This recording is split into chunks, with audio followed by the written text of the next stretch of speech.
Namaste. Welcome all to the continuing series, Evenings with Sraddhalu. We are happy to continue part 5 on spiritual life.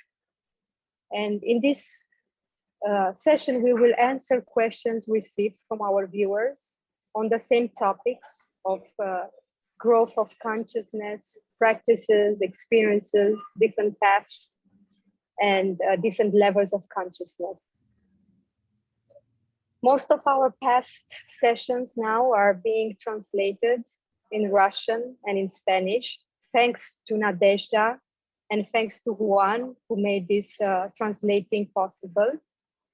And there have been several requests from our viewers to translate these sessions in French. If anyone would like to be a volunteer and offer to translate, please do get in touch with us by sending an email at integralstudies.in@gmail.com. Last time we took questions about different paths and teachers. One question remains to be addressed. Amit, he wrote, people like Ken Wilber are digesting and then offering Sri Aurobindo's thoughts as their own, sometimes with distortions, and then criticizing Sri Aurobindo. How can this be prevented? Namaste, Sraddhalu, and namaste, Joel. Namaste. Welcome. We are happy to be back and continuing the series. Happy to be back. And this question is very important because there have been many who have been inspired by Sri Aurobindo, who sometimes refer to him, but mostly simply draw from his writings, from his knowledge, from his inspiration, but without always acknowledging, and sometimes even criticizing. And this is the reason why in this particular question, I've allowed the name to be mentioned, because Ken Wilber is one of those who started his career drawing heavily from Sri Aurobindo's inspiration, even terminologies from Sri Aurobindo, including the word integral yoga, integral psychology, and other terms. He then branded himself around the name using the word integral. Did a lot of good work in the way he presented some of these ideas, elaborated on them, developed certain philosophical, let's say, formats in which these ideas were put out, inspired many young people to study these writings, but of course as his own ideas, which is also fine. But then the problem is somewhere along the way, in order to distinguish himself, he began to criticize Sri Aurobindo, dismissing Sri Aurobindo as among those old, irrelevant thinkers belonging to some past generation who have nothing to offer, while continuing to draw on him for inspiration. And so that's one of the reasons I allowed the name to be mentioned. Otherwise, I simply edit the name, we put X, Y, Z, because it's not only unfair, it's a very low form of betrayal. We know of many popular speakers in the world, famous, well-known, making a lot of money in their presentations, who draw heavily on Sri Aurobindo's writings, and who don't always credit or acknowledge. From an ethical perspective, it's not so nice. It's not acceptable in a scholarly field, as Ken Wilber is even. But I don't mention their names because it's something which has been there for a long time. It began even in India, when one of the very famous, nationally renowned philosophers actually copied large chunks of Sri Aurobindo's writings and passed it off as his own. And equally, a very famous yogi, teacher who had a large ashram in the north of India, took certain passages straight out of the Life Divine, passed off as his own. These things were reported to Sri Aurobindo, And he took it very lightly, saying, well, they're spreading something positive. He didn't give it much importance. So I don't see that as a very serious issue from a spiritual perspective. From a moral and ethical perspective and a scholarly perspective, it's a different story. But then after that, to turn around and deprecate Sri Aurobindo, diverting his students away from Sri Aurobindo, so that people may not recognize the similarities or may not recognize that he's actually taken all these concepts from Sri Aurobindo. That's a little petty. And so we need to recognize that these tendencies do exist. They exist especially in certain spaces of scholarship where people need to identify themselves and establish themselves in their own separate right. Now, this is a tendency which I want to dwell upon a little bit, because it's normal for the human ego to want to isolate oneself, separate oneself, and distinguish. It's normal. In a business framework, it's often necessary to define your unique selling proposition, as they call it. So you define what makes you separate from others. What is your special character that others don't have, so that your clients may come to you. And it's absolutely necessary in a business environment. In the space of knowledge, though, it becomes a bit of a contradiction in terms, because knowledge cannot be owned. Even what you claim to have discovered right now as a brilliant idea is not your own, you only received it.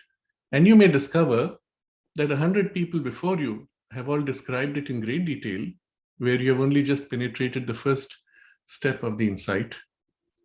And you can say, well, it was my original one, but in the field of scholarship of knowledge, they will say you are plagiarizing if you don't acknowledge that others had it before. So in the field of knowledge, one cannot attempt to distinguish in this way. Of course, that's part of the distortion of modern intellectual properties. But still, that's why the boundaries are very difficult to define in intellectual property. But in the spiritual domain, it can be disastrous. Because in the act of separating yourself and distinguishing, you have to emphasize something either in an exaggerated way or twist something in order to distinguish. And that's where you're distorting a truth. The loss then is a damage which can turn into perversion or even falsehood. Sometimes it's a seed of falsehood in what is otherwise a large or clear truth, but the two don't mix. You can feel this boundary where a distortion happens, and eventually the influence of the seed can percolate into the whole domain. Now, with Ken Wilber, I want to give an example of how this happens.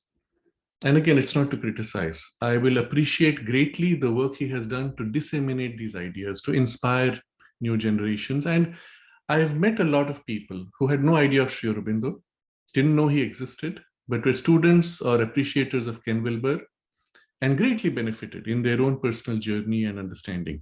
So one has to appreciate that, and I don't criticize that part. What is missing, unfortunately, is the recognition of the original source for this reason. So now I give an example of how that works. So in one of his books, he tries to show how there has to be some material which bridges, let's say, two gradations of consciousness.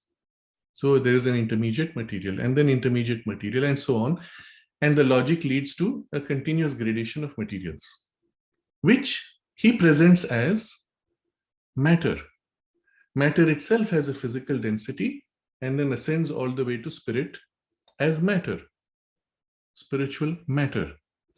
Now, there's a truth to this in the sense that in the density of matter itself, there are finer gradations, which we call subtle matter or subtle physical matter. The Veda speaks of 7 gradations even within matter. And one could say the highest of that approaches spirit, but it is still material. But it's not the same as saying life energy or mind are gradations of matter. That's where the distortion happens. So one of his students asked me that, what about this? I said, no, it doesn't work. You cannot say that because by definition, matter cannot be the same as spirit. But the correct word would have been substance, which is the word Sri Aurobindo uses.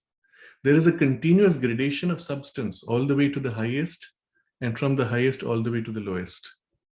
And there are gradations of substantiality and substance, of which matter by definition is the lowest plane of substance.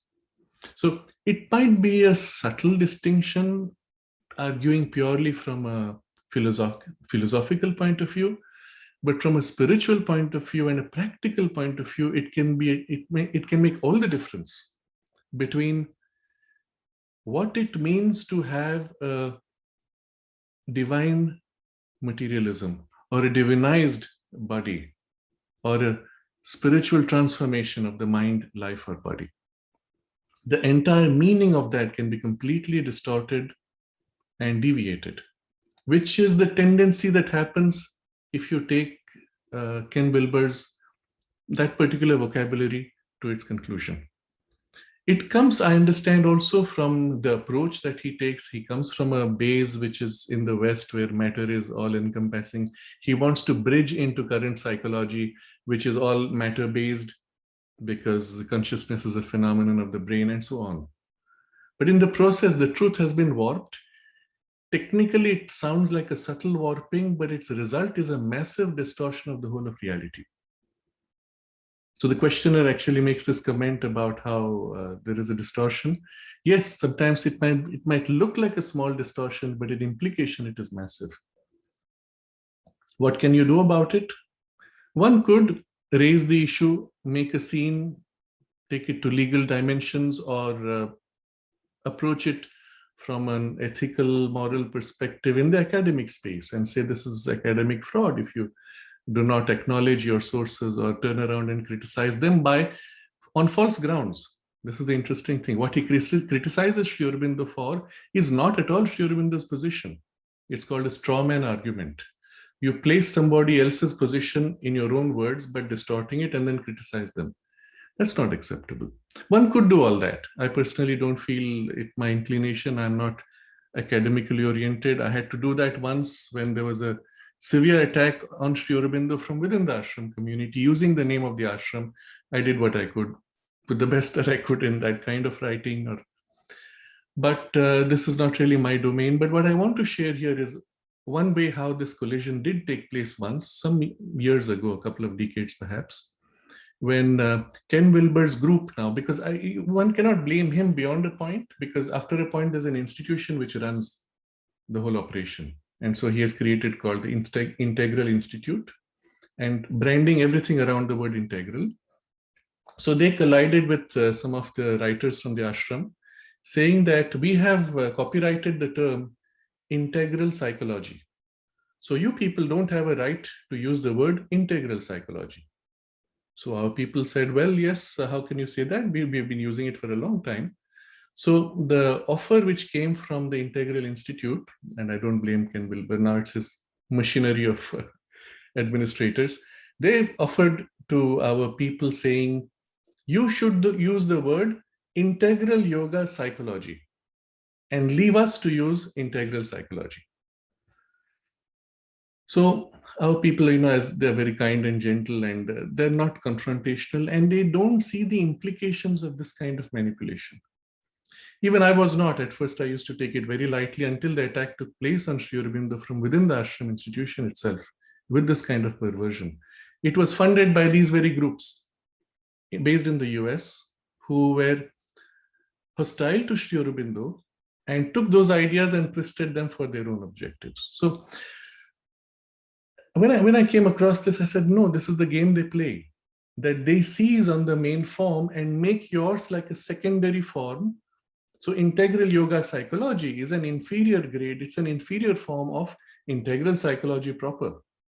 So now it seems as if the great truth is their form of integral psychology, and Sri Aurobindo's integral psychology is like an inferior form derived from theirs. That's the big game.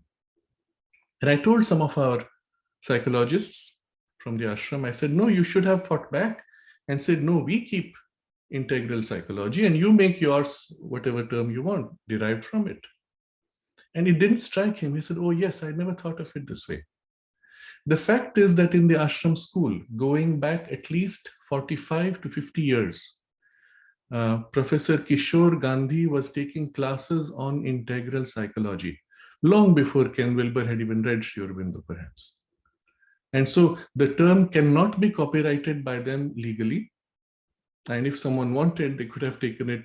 But well, that's not our way. We didn't think it necessary. It's a different story. How can it be prevented? These are perhaps some of the means. I don't know. And I don't think it is very important at this point. What is important is that the distinctions now should be made clear. Where there are distortions, where Ken Wilber's community is compromising or losing the clarity or the full sense of the vision that Sri Aurobindo presents, in an attempt to distinguish themselves, the small distortions they make and how it warps the rest of the understanding, this needs to be understood. This needs to be articulated. For example, the little one thing which I spoke of, that's one of the things I had noticed. I have not read him. It was something pointed out by his student, and I said, oh yeah, this doesn't work. But this can be done by those who are more scholarly inclined. But I suppose this is going to happen and it will continue to happen. The difference is this. I'll put it this way. I draw all my inspiration from Sri Aurobindo and the mother's writings. Yes, there are others also from whom I've drawn inspiration. But whenever I have a problem and I find myself blocked, I look for something from Sri Aurobindo. And immediately it's like a ray of light which just opens up a whole new world and the flow starts. All of us draw on Sri Aurobindo, sometimes even unconsciously, unknowingly. And I believe over time and over the next few hundred years, there'll be many great presenters, speakers, teachers who will draw secretly from Sri Aurobindo and then want to distinguish themselves. It'll continue to happen. This tendency, of course, cannot be avoided in the market space of spirituality, or even in yoga, which is now kind of a marketplace. I remember I was in a conference in Europe of yoga teachers, and the theme for the conference had been set by some of them as can Europe's contribution to yoga now give it the right to claim that Europe has developed its own unique form of yoga. That I don't remember the title, but that was the theme. And I had an opportunity to speak for about 5 minutes. What I saw there was this tendency again to claim, appropriate by distortion. And of course, I couldn't say it in those terms. I just said that yoga does not belong either to Europe or even to India of today. It belongs to the rishis who saw and who formulated and actualized this knowledge and practice. I don't think there's anybody in India who can say that they have contributed today, at least, to the knowledge of yoga, other than Sri Aurobindo, Swami Vivekananda, and a few others who brought in certain new elements into the knowledge of yoga itself, and Ramakrishna Paramahansa, who integrated in himself certain realizations. But other than that, the knowledge and the body of knowledge traces back all the way to the Vedic rishis. And so the attempt to appropriate is absolutely unnecessary if we see it from that perspective. What we can say is we have created a new packaging. We have created our own emphasis of a certain form of practice, which is better suited for a certain type of person or a certain situation or a certain lifestyle. Yes, that's acceptable. But to claim yoga itself now has been improved or developed by somebody is a little exaggerated.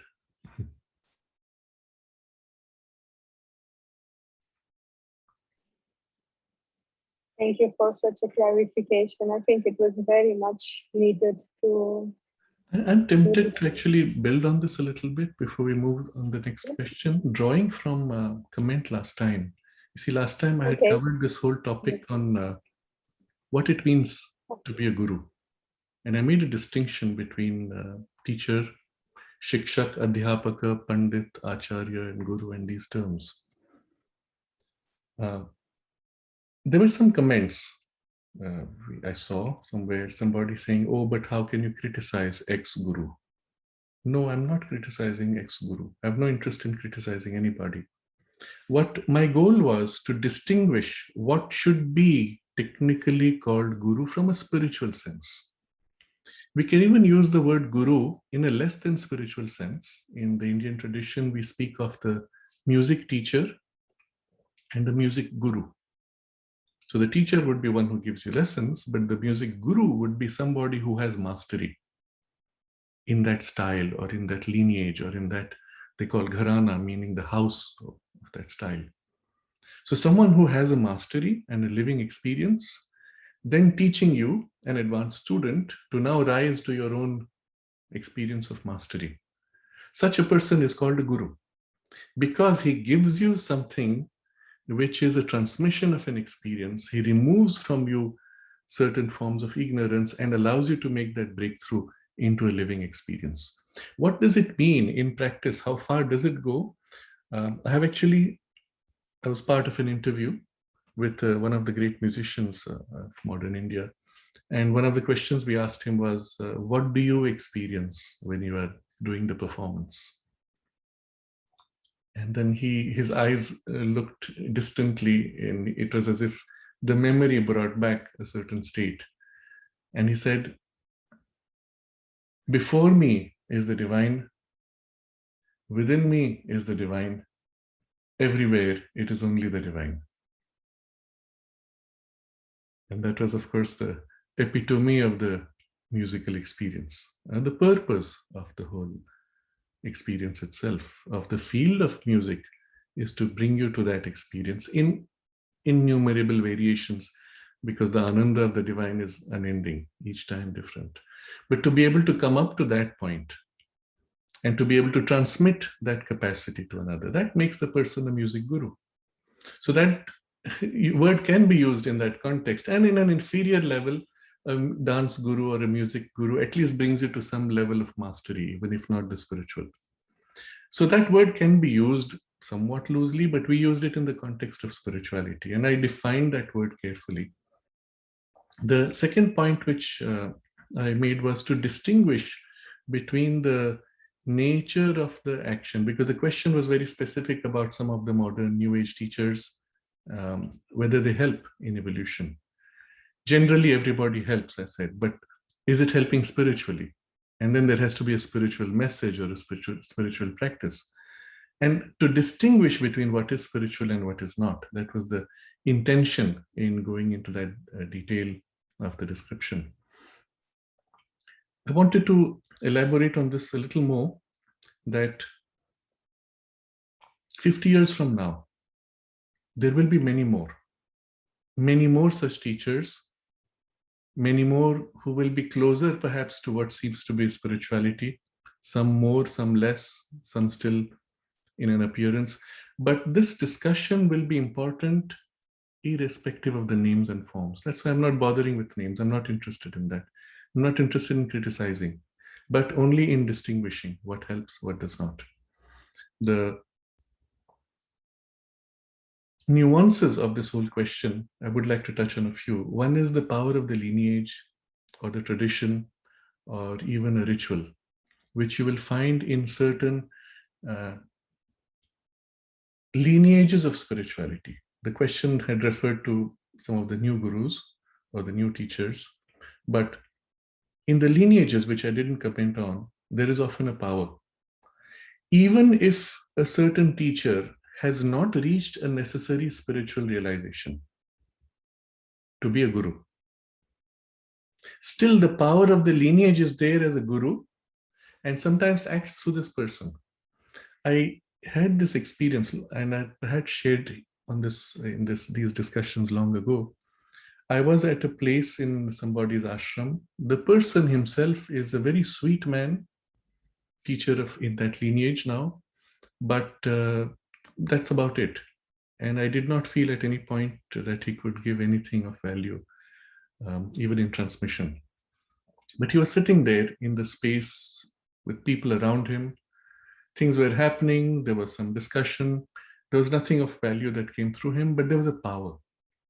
And people were drawn to the power and they were happy to be seated there. Then the session was over and he invited us all to go for dinner. And as we got up, he got up. And then as we got up to follow him, he got up and walked away. And it was amazing to see the power stayed right there. He walked away and the power was there.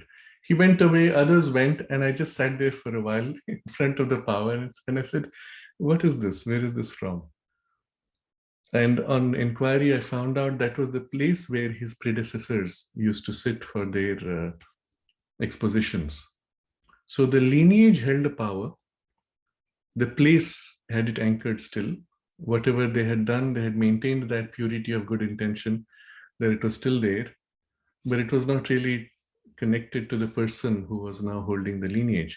But it's possible that in future somebody else comes who, or even he may grow in time and acquire that capacity then to embody and transmit more directly.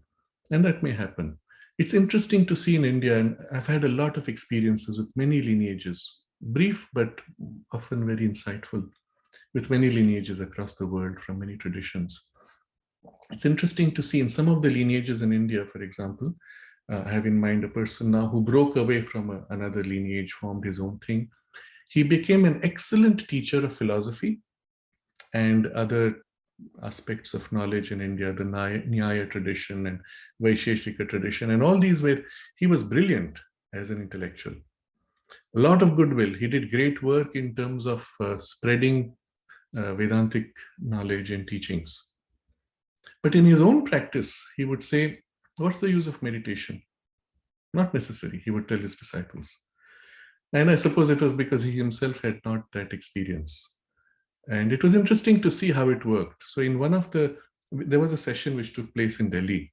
It was a special occasion, I think, Bhagavad Gita day, and an industrialist had invited. So he doesn't have any much discrimination. He just called like 5 or 6 speakers and that was it.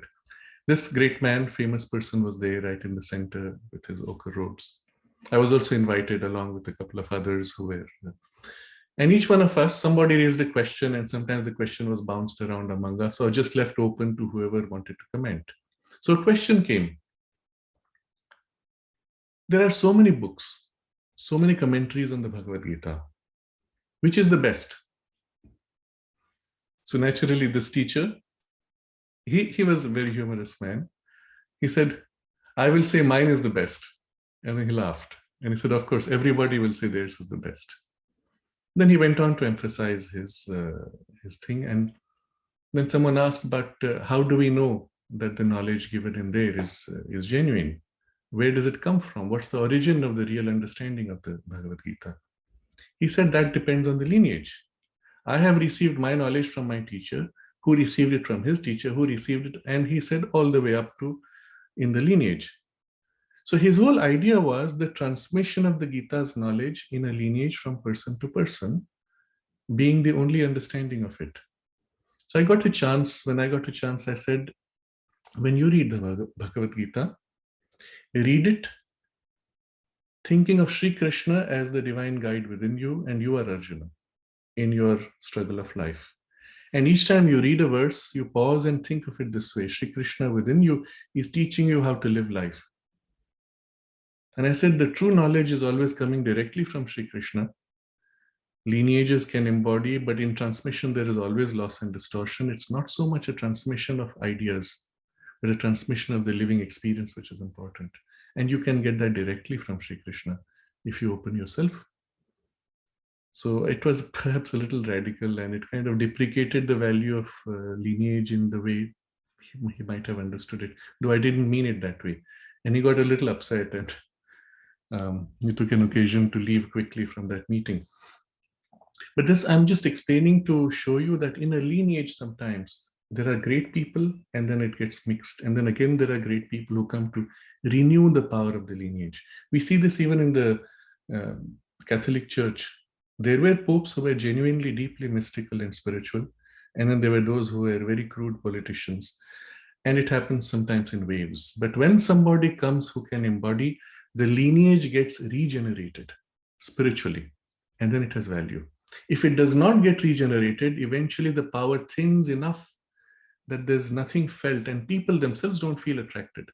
You see, people can get attracted to power, whether vital power, political power, or spiritual power, but it is power that attracts generally. So if the spiritual power weakens and it's not replaced by political power, people fade away, at least from coming as a spiritual source. Of course, if it's political power, they come for political interest, not spiritual content. But this is possible. There is another example I want to give of not obviously a lineage, and that is Ramana Maharshi. There is no lineage, nobody taught him. He plunged within, realized the self, and that was it. He then expounded, again with minimum of words, mostly by presence radiating. If you go today to Ramana Ashrama, there is nobody who is a successor to him. There were disciples, even those numbers now who were residents as an ashrama, they've faded, I think less than a handful now. But his presence is active, very strong, in fact. When you enter the main hall, of course, there are a lot of rituals, chanting, and things happening. So sometimes one cannot always feel. But if you close your eyes, you will feel after a while his presence is still there.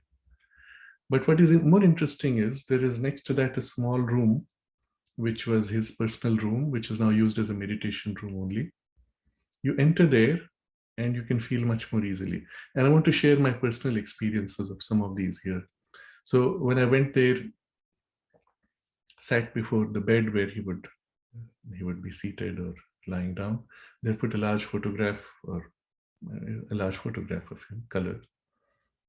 And I don't know if it's a painting or touched up photo, but I sat there. After a while, the meditation just came, and then I opened my eyes and looked at the image, and it was in complete 3 dimensions with him sitting there, smiling with physical sight. That form itself, you could feel in it the depth and the vividness of his presence. It is strong enough, concrete enough that he is present and gives you the help that may be needed. You don't need to have a transmission of a lineage. You do not need a head. What is needed, though, is for people around to be protective of it. Otherwise, the presence may withdraw. It will still be there. It can still be accessed everywhere, finally.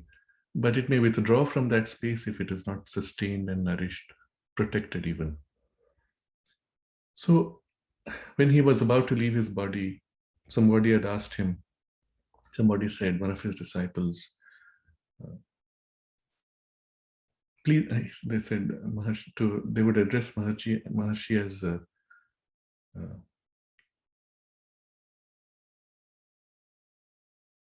I forget the term exactly right now, but they would address him in a particular way. And they said, please don't leave us. And even as he was preparing to withdraw more and more, he simply smiled and said, where can the self go? The self is simply. You are in its presence, you receive, that's all. And that continues. So this is another example of a guru. It is still the guru. The presence is the guru. Whether in that personality or that form of encasement through which the self had manifested, that's not so important. That's the guru. I had a similar experience in my first trip to Belur Math, that is in Kolkata, which is the center where Swami Vivekananda established the temple. And sitting in the temple, I sat naturally up close. There was the glass sheet to separate from the inner sanctum, where they have a life-size statue of Ramakrishna Paramahansa. Sitting there, initially with eyes open, and after a while, I suddenly felt, oh, something moved. What was that?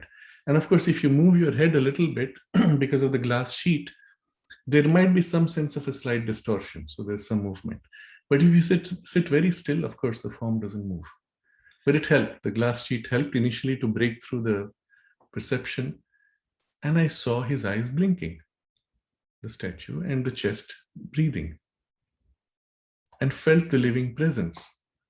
And I said, oh, this is something quite extraordinary. And I recall now, I sat almost 45 minutes. Throughout, it was a living form. And the presence was living. And it was such a beautiful darshan. After that, I came away and I went to their museum. And there I found an interesting quotation, which was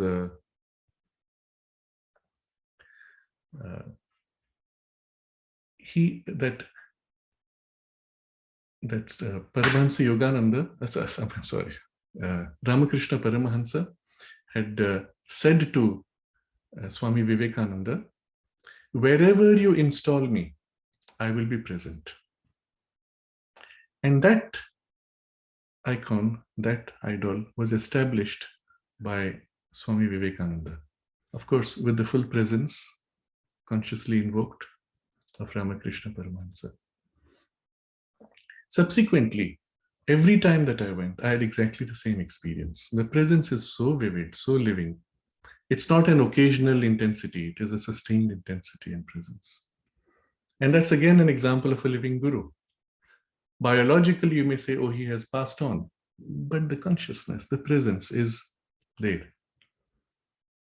Many years later, I had occasion to visit the room where Swami Vivekananda stayed in Belur Math. Normally, you're allowed to see from outside through a little window. You can peek in and see a little bit, and people stand there. I had that glimpse once. I couldn't feel much, perhaps because the whole space where people come and touch and all that is a bit cluttered. But I had got special permission once to go within and sit, which is rarely given. I sat there for a while, and it was a very special experience. The presence, his presence, was so concrete. The meditation was profound in that living presence. And then I got up, I went to the bed where he used to lay down and stood before. And as I bowed, there was a clear form, seen with the inner sight, not physical eyes. There was the clear form of his golden body. So vivid, so intense. It's not something your mind can create. It was so vivid. And I just had the satisfaction of his living darshan. And that was it.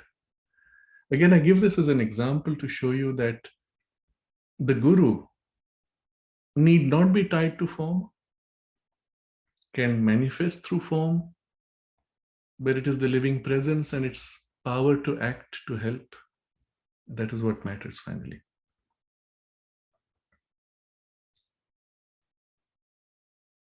There's one more allied question of which I mentioned in passing last time about ascetic paths. I said some of these are ascetic paths, but I wanted to elaborate on this. It would not be fair to view an ascetic path as, and in any case, in any way inferior or less important. You have to just recognize its right place in the overall evolutionary scheme. There was a period when all over the world, for about 2000 years, all over the world, it was asceticism. That was the only thing. Perhaps a few small centers holding something else which is more affirmative. But it was a necessary phase for humanity because the early phases of the yoga practice have much in common with the ascetic forms. I won't say the ideal of asceticism, but the forms. Or perhaps the essential ideal of the asceticism, not the form of asceticism. That is an inner renunciation. This is what Sri Aurobindo teaches. The true idea behind the ascetic paths is the renunciation, and the true renunciation is the inner of ego and desire. That is like a fundamental base on which everything else is built up. And that's what the ascetic paths really sought for initially by giving it external forms. So when I look at all the different lineages, traditions which are ascetic, on a very superficial level, we can say they don't give much to the world. They give a lot to humanity, though. They teach you to pull back from certain superficial tendencies and entrapments, and they teach you to disengage and to pull back to seek a higher, deeper experience, realization. But in the process, they leave the world poorer. So they don't have much to give to the world itself, but to humanity, they give much, because having done that, what happens next? Now, depending on the individual and the strength of the inner aspiration or the inner influence, from that point, they may say, yes, but I feel the need to act, to help, to do something. So they turn to exercise from a greater freedom some action in the world. Now, it may not be part of the ascetic path itself, but it's their particular contribution to the world from the strength of what the path gave them. An example would be the whole Ramakrishna mission itself, which, although has an ascetic turn, a withdrawal from the world in the realization of the Vedantic ideals, is very much active, as Swami Vivekananda wanted it, in the domain of social service, through hospitals, through the opening of centers, through opening of schools. But in the form in which, for example, the education is taught, there is no particular intention to change anything. They create schools, it's run by people who have devotion, it stops there. But the monks themselves, who hold the power, the presence, the strength of the tapas, of the spiritual realization, they act on the lay people in a manner that gives them a spiritual imprint, which then they turn into a change in their life. So, although the core of the ascetic form or power is held in an ascetic framework, the influence it has on the community can be affirmative. But in the community, when people wake up enough to the spiritual aspiration, well, they turn back to asceticism. So, in some sense, it's a loss, but yet it acts. Again, taking the example of Tibetan Buddhism, which is the Mahayana approaches or some of the other variations, where the goal is, I will not withdraw from the world until every human being is liberated from suffering. So there's the turn to act, even though the goal is ascetic, that all will withdraw from the world eventually into the nirvana. And yet I will wait and act in the world to assist others. So even when there are strong ascetic lineages, inevitably they are compelled to engage with the world and have their huge spiritual impact on the world, not always visible. And this is a clarification I wanted to make about that. We have all had to pass through the ascetic phase, not necessarily in this life, but in prior lives, and even in this life at an initial phase of our spiritual quest. One question which came up in some comment was, what right does one have to judge? How can you judge if someone is realized or enlightened or not? No, you cannot. You should not even try to. It's not fair. Unless you yourself have a realization greater than his, then of course you may make an observation, but again, it need not be a judgment. But the question here is not that. The question is not about judging. It's not even about assessing whether someone is realized or enlightened. In fact, this is the point I want to elaborate on a little. This idea that somebody is enlightened or not is wrong. That somebody is realized or not is wrong. That's not how it works. First of all, enlightenment and realization or self-realization in the Vedantic vocabulary are not the same. This word enlightenment is from the Indian language, from the English language, and is used as a translation for a technical term. Initially, it came from Buddhism, where nirvana, instead of using the word nirvana, they translated as enlightenment. Now, the problem is, in translating, you have used a word which has many other meanings. Now, this became very convenient for a lot of the New Age communities or teachers, because now you could use a word which had a mixed meaning and it could be adapted to suit your convenience. So someone says, I'm enlightened. No, that doesn't mean you have attained nirvana or self-realization. You have just used a term which is undefined or which has multiple definitions. So in Europe, for example, there was the age of enlightenment, when people woke up from the darkness that Catholic Church had imposed on them, and rationality became the norm. So does that mean everybody got enlightened in the sense of nirvana or self-realization? No, they just became mentally more aware, more conscious, where reason became accepted as the leader.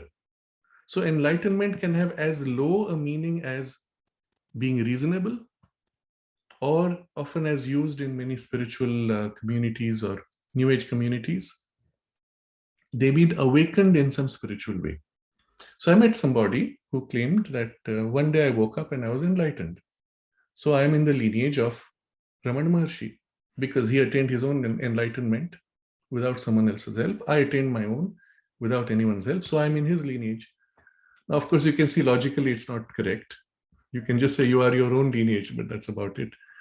But nor can you say that what you had in your so-called enlightenment was the same as Ramana Maharshi. It was not. That's the point. And the person doesn't know the difference. He doesn't even know what Ramana Maharshi had. And he's not bothered to read or to try to understand. It's just a very superficial, populist idea of, oh, there is an awakening, which is an enlightenment, and that's it. Now, some of this came from the Zen tradition, where there's this idea that you either are awake or you're not. And the way it happens is often instantaneous, and all the rest is preparation to get to that.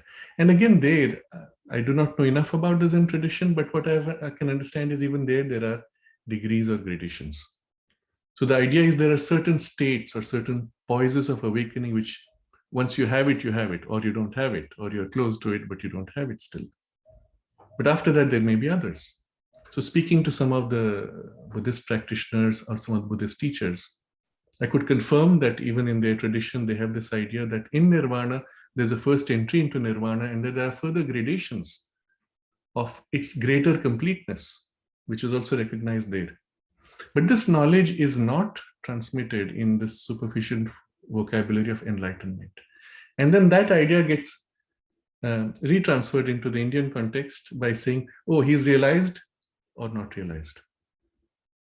And that's the wrong idea. I'm going to put it in a different way. Someone once came and said to me, you know, X told me that he has realized his psychic being. And he asked me, what is your experience? What have you realized? That was the question. I didn't want to discuss that, but what I did was to turn it around. I said, what do you mean that he has realized his psychic being? Or what does he mean by that? And I'll describe the spectrum. I said, you can have an experience of the psychic influence flowing out from within. You do not know its source, but you have the influence coming out. It's like water gushing out from a cave. You don't know what's inside the cave. You don't see the source, but it comes out. Does that person call that psychic realization? That comes out in spurts, or it comes out constantly. Would that be a higher grade of psychic realization? Or the person enters the cave occasionally, experiences a glimpse of the psychic or its reflection in the waters of his own consciousness, and says, now I've realized the psychic being. Often it reflects in the sentimental, emotional poise in some way. And many people think, oh, this is the psychic. Or has he gone deeper and actually touched that which is immortal and eternal within, and then come out changed by it? And he says, now I've realized the psychic being.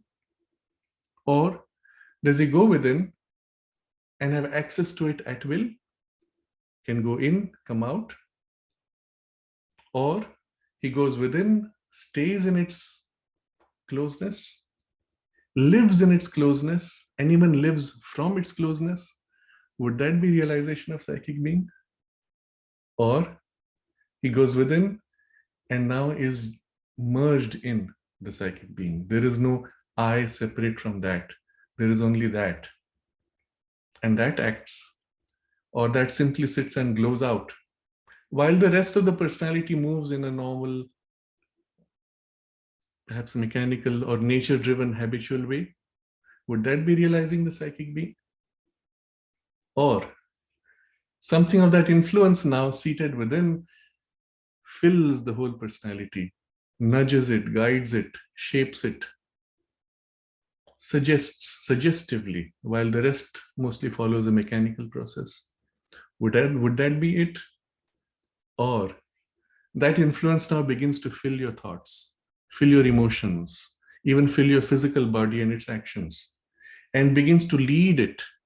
No more nature doing things mechanically, but that influence, not just filling and suggesting, but actively guiding and leading.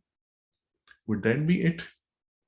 You see, I'm giving you this full range, a whole spectrum, series, degrees of awakening to the psychic presence and experiencing its influence within you, filling you with it. Or even that, one could say there is something more beyond that. Which of these would you call? And what does the person claim it is? And I put this to my friend in these words simply to make him conscious that don't get carried away by such claims. And very likely the claim is some partial. Because when one actually experiences the full contact with the psychic being, you are changed in a certain way that cannot be had by any other way. It fundamentally changes your sense of identity and your values, and that can be sensed. It can be seen, but at least sensed. There are in fact people who may not have such a vocabulary, who may not know these terms mentally, but who have had the touch or the experience of the psychic being or even the self, or have been filled with a flow of from the intuitive consciousness. And one can, if one has it already, one can recognize immediately that vibration. There's the example Sri Aurobindo gives of one of the sadhikas. I forget her name now, but she was working in the mother's kitchen. And she was preparing food for Sri Aurobindo and the mother. So they had chosen carefully the people who make the food, because the vibration of the person who cooks the food goes into the food. And if the mother and Sri Aurobindo are to eat from that, well, it had better be of a certain grade of purity. So she was there preparing the food. And of her, Sri Aurobindo wrote, I think it was to a letter to Nirod Baran. Sri Aurobindo writes, she has experiences which are Upanishadic, of the Upanishadic rishis. But she doesn't know what they mean in an intellectual way, or she does not have the vocabulary to say this is what that it is. But the experience is there. You don't have to have intellectual knowledge or have read those things to be able to have the experience itself. You can have the experience and just be, and then someone can describe that and say, oh yeah, that's what it is. But she lived in it. And if you met her, it was a very interesting experience. I had occasion to meet her much later, when the mother's kitchen had closed, and she had, mostly she was bedridden, and some very interesting experiences I had. Some unusual, okay, I'll share this one because it has to do with the food. We had gone for an interview, audio recording in those days, and she offered us some food. Now you don't refuse, and she gave pomegranate, which until then I had never liked, because when I ate pomegranate, it caused sneezing. It was too strong, too intense, and I always sneezed after it. She gave that, and because she gave it, I couldn't say no. I took it and I ate the first few seeds, and it was delicious. The most delicious pomegranate I had ever eaten till then. And I ate the whole thing. I had no sneezing, and after that, never again I sneezed after eating pomegranate.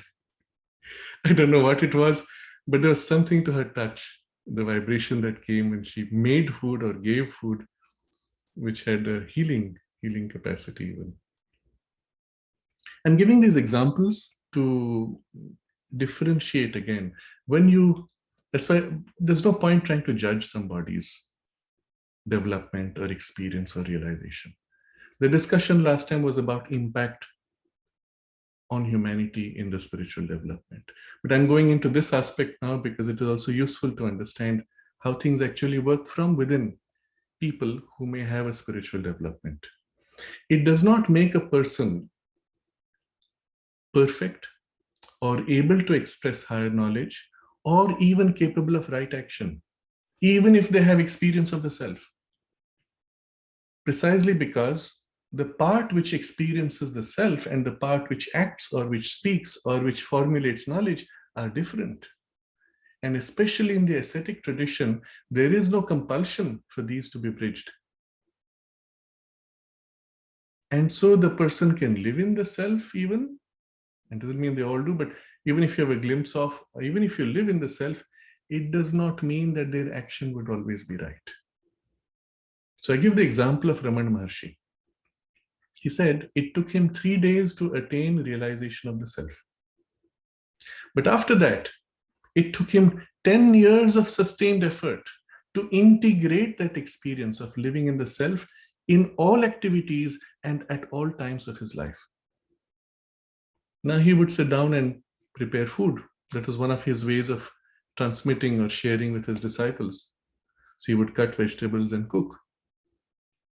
But initially, when he was in this experience of the self, it was there. When he came out, it was not there, or at best as a backdrop. And then he worked to extend that influence into the thoughts, into the emotions, into the activities, to whatever extent he found necessary. But in all states of activity of life, he was able to sustain. That took him 10 years. If he had not attempted that, it would not be so. And that meant that he could have lived in it and yet spoken words which were not fully aligned, or done actions which were not fully aligned. And so this was part of the point I had made last time. Even I give one example of somebody who lives in a consciousness which is saintly, but still the knowledge and the actions may not align. And we have to understand why. And this is where this discussion is important. On the other hand, somebody who may not have reached the experience of the self or the psychic being, or even any opening to higher intuition, but if they have developed a part of their consciousness, let's say a narrow part of the mind or the emotions or even physical action, which has been sufficiently refined, purified, and connected to either the soul or the intuition, or both, then through that very narrow thread, like a pipe, something higher can flow through and produce extraordinary expression. So a musician who plays the piano, I had an occasion to see one of these master pianists, and he's still considered one of the best in the world.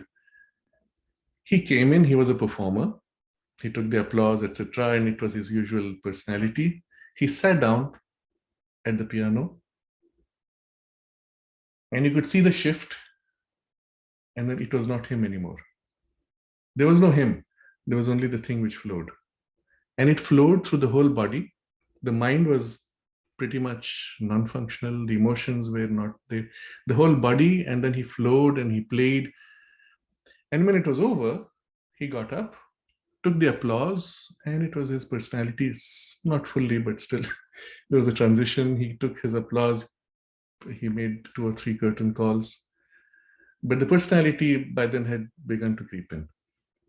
And I'm saying this because one does not have to be even a practitioner of a spiritual life to be able to do that. In fact, there are many people who do not realize even that they have a contact with something deeper or higher. Even a touch of the psychic influence may be there in a person, even sometimes a very active influence, and they have no thought form or vocabulary to represent what it means. It's just there. It leads their life, guides them, and they just feel something and they know to trust it or not, and that's about it. So this is to say, a highly spiritually developed may have defective knowledge or action, but a not sufficiently developed may have very superior inspired knowledge or action also. It's as if the person has created a very narrow channel, a pipe through which the light or the knowledge flows. All the rest is undeveloped, and that's fine also.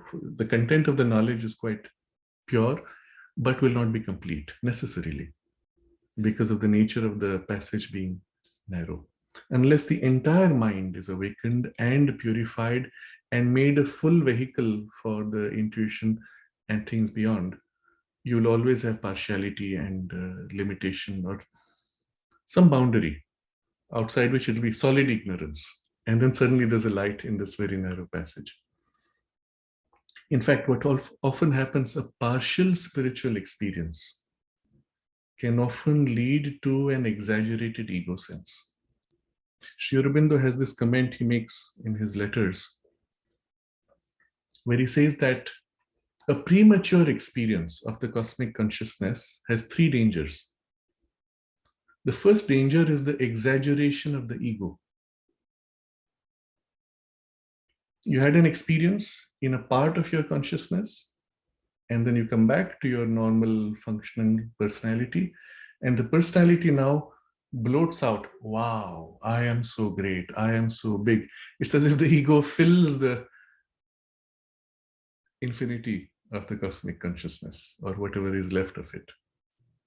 That's one distortion. The second, he says, is the sense of unreality of the world, because something has been experienced which is so vivid and real, and you come back against it, all this seems to be somewhat constructed, fictional, fake, thin, unreal.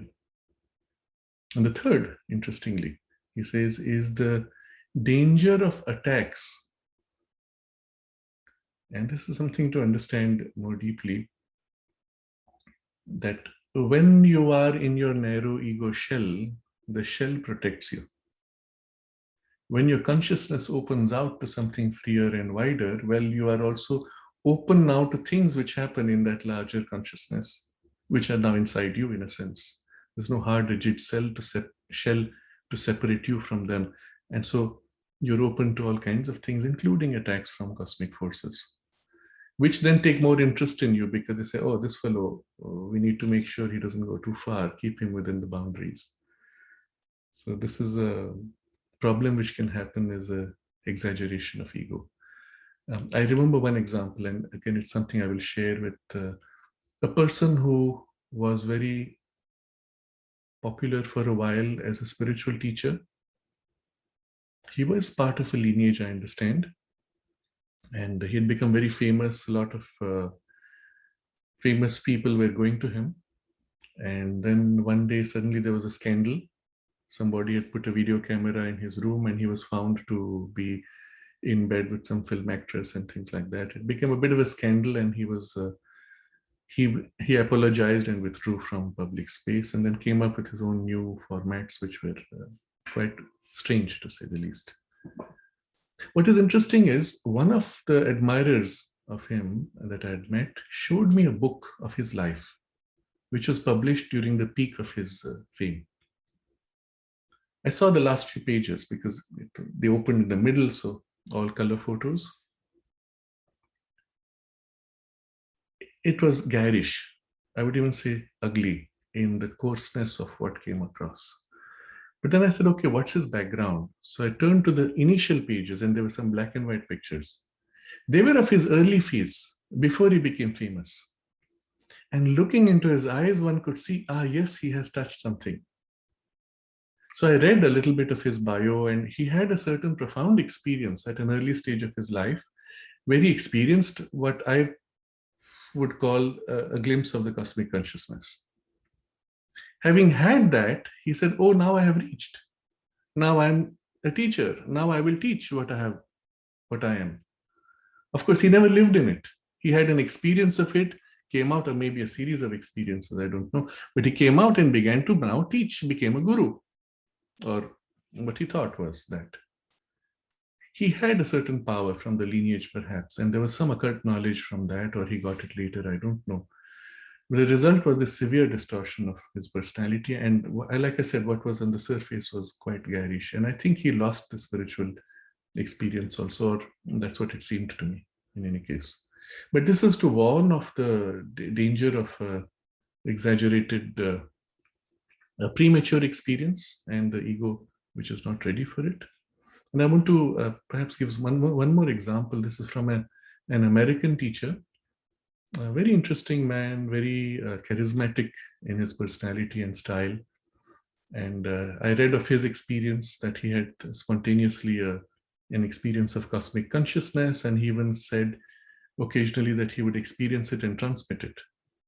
So I had occasion to meet him once. I enjoyed his charisma. I then met him personally and I wanted to gift to him a book of Sri Aurobindo. I took the Sri Aurobindo's commentary on the Isha Upanishad, which of course would give the base for that. So meeting him, I asked him one question. First question I said, do you live in that experience which you have described in your book? He said, no. I said, can you call upon it at will, either to experience it or to transmit it? He said, no. It comes when it's necessary for the work.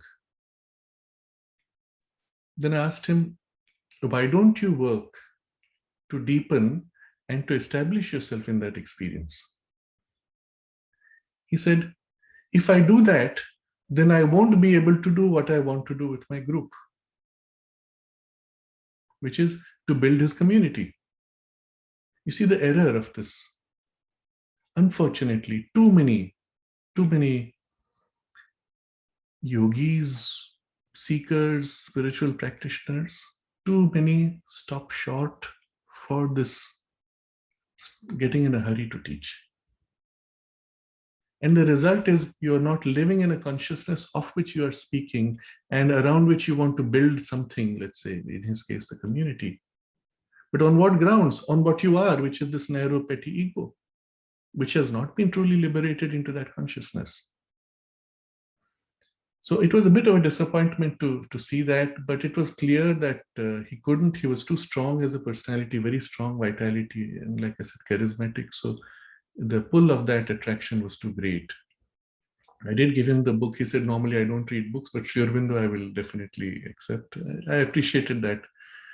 But subsequently, I heard some problems in his community, that he was extremely manipulative. He would force people to get married or live in certain ways and not do things. It was just a control system against which the whole system rebelled eventually. But why did that distortion happen? Because it was not an expression of that experience. And yet, his power or authority was backed by an experience. This is the greatest danger. When there's a spiritual power or an experience backing, but an insufficiently developed vehicle or receptacle, adhara, the term Sri Aurobindo uses in the yoga. Adhara is the foundation, the base on which or through which the action can take place. And that's why it is so important in any system of yoga or spiritual training to first thin out the ego sufficiently. But that's not enough. You can have a thinned out ego, but in the influence of this great experience, the thinned ego bloats out. And so it does not have a hard form necessarily, but it's a bloated ego finally, reflecting the experience and therefore limiting or distorting the work, which would be fine in an ascetic path, where the goal was anyway a withdrawal. It is not fine when you turn that into either helping others, leading, teaching, or manifesting something of that consciousness. Then it can go far. You can still do great things, but there'll always be a fundamental flaw and a distortion, which eventually will spoil the work. So this is all to, this was a bit of an elaboration on various other possibilities, but it was all to share with you the complexity of the whole field of spiritual experience and the teaching, transmission, or guruhood, if we may use the term, of becoming a teacher for a spiritual path or a lineage. And it's not easy. Often the fact that you take on the position of a teacher is a sure promise that your further spiritual progress will be blocked because you don't have enough time, you don't have the luxury, you don't have a chance to make mistakes. You see, you cannot pass through an experience which involves a struggle because, well, you have to look after your whole followers and your institution and all else, or you're busy having to earn money through programs in order to run the whole machinery, which I've seen a lot of these teachers get into. For what? To teach what? It comes with a flawed or partial or even distorted knowledge or experience. So understand the complexity. It's not easy to be a teacher, and people who get into it may have had an original, genuine experience but getting into it prematurely often get into great trouble in terms of their own spiritual progress. All this is pointing to the huge benefit and advantage we have from the integral vision that Sri Aurobindo gives us. Because of that vision, one can understand all these things. The full picture of the work to be done and the numerous forms of partial awakenings possible, as well as the numerous kinds of distortions possible. I share with another example. This is somebody, this is the man I mentioned earlier who said, one day I woke up and I was awake, I was enlightened. So I found him cute, he's sweet, very fine person. But I didn't feel a depth of spirituality. He had some occult experiences. He found himself one day suddenly in a completely different place in a tropical island. He lived there for many days. And then again, he woke up in his body and no time had passed. But that whole experience was tangible, physical. And he said, I don't understand this. So I explained to him the subtle physical realities where you have a tangibility of the physical matter, but not the same sense of physical time. And oh, he said, oh, that's very interesting. You see, that's the advantage you have of being in a spiritual lineage. You have all this knowledge, but I don't have any of that because I'm not in a lineage. Okay. I met him a few years later. We were sitting in a restaurant and eating. And each time I looked at him, I felt this great depth, something deep, something wide in his eyes. It was as if he was living in a different state of consciousness. And I was itching to ask, but I thought it was too intrusive. I waited. And then at some point on his own, he said, I asked him, has something changed in you? Something is very different. And he said, yes, for the last few weeks, he said, I have been living in this state where I'm trying to experience my life as the universe would experience it from its perspective. Very interesting. It's a useful exercise to try. So the result was he had as if opened out to this wider, freer, larger consciousness and had identified with it. And it was such a beautiful thing to see. I said, wonderful. Now he's clearly on a spiritual path that is of some worth. And then a few years later, I met him and he was back to his normal state. It was a passing experience. There was no reference for him to value it for what it was leading him to. And I suppose he just dropped it or he has occasional access to it. But that was it. So that's why it is so important to have this integral vision. We are fortunate if we take the trouble to enter deeply, to understand the full scope of spiritual experiences possible that Sri Aurobindo maps out in such great detail in the synthesis of yoga, particularly, some of it in the Life Divine, some in his letters. But the full spectrum, the full scope with all the levels and all the variations is there in a certain way, so that wherever you are, you may say, yes, but this is the beginning of something so much greater. You never make the error of saying, I have reached and this is it. You always know, this is great, but it's the beginning of so much more. And then again, the beginning of so much more. And as in the experience of the Vedic rishis, each mountain peak that you climb shows you a greater peak that is waiting for you. And that's the nature of the integral yoga. Do not be troubled if it feels like it is too big as an ideal, as a goal. The journey itself is a journey from peak to peak, from joy to greater joy, from depth of intimacy with the divine to greater depth of intimacy to divine, to still greater depths of infinities of intimacy with the divine. So enjoy the way.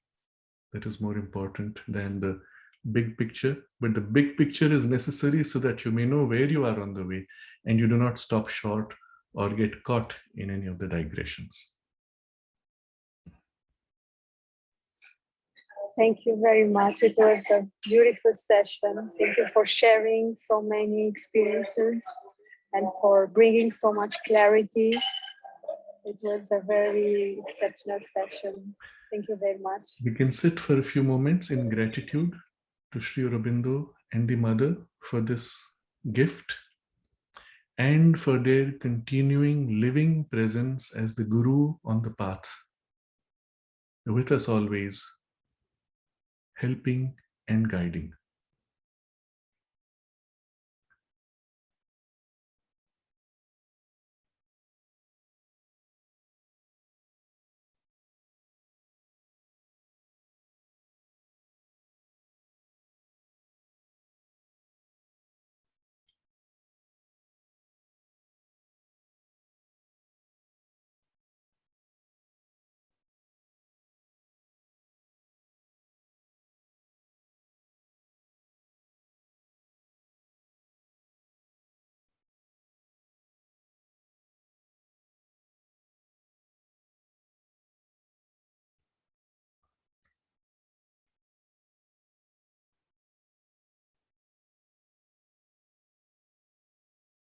Thank you.